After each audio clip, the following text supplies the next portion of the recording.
Sa video na ito inyong matutunghayan ang isang lalaki na di umano ginagawa daw pabango ang kanyang pawis. Totoo, it's that true, baka scam lang yan, Lodi. Ayan nga mga Lodi, nakikita natin ang isang makisig na lalaki na nagtatrabaho at nagsisimula na siyang pagpawisan dahil sa sobrang sipag niya. Wow!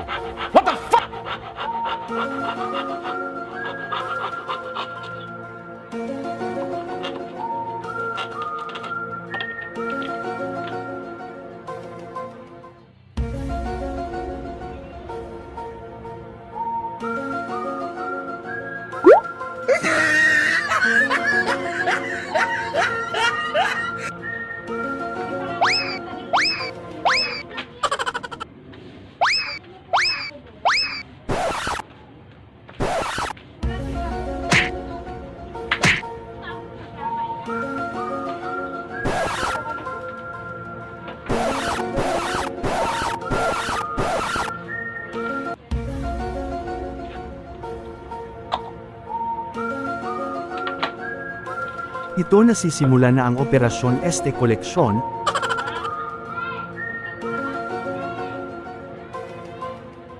Ayan na po mga Lodi, kinolekta na niya ang kanyang pawis.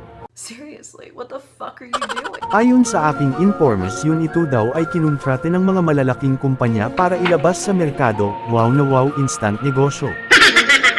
Matutunghayan na natin sa wakas ang katotohanan dahil siya mismo ipapakita niya na ginagamit niya ang kanyang pawis bilang pabango. No, no, no, no.